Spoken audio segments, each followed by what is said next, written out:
What's up, YouTube? So a lot of owners have reported that the tailpipes on Raptors, which are flat black normally, rusting out very easily. I read online on some of the forums, even after 3 months of ownership, they rusted out. So today what I'm going to be doing is spray painting the tailpipes. Eventually might go to a different exhaust system, but for now I want to get them looking black again. I'll show you my current condition here. Yeah, they're a little brown, so what we're gonna do is use some soapy water,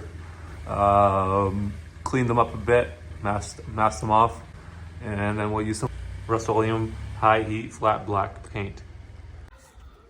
So I ended up masking the area up, definitely needed. Here's the coat I just applied to one side, so it's gonna dry flat black. There was tape there, so just before the weld. This one's almost dry here, ready for another coat, but you see kind of the flat black there. And here is the finished product. Thanks for watching.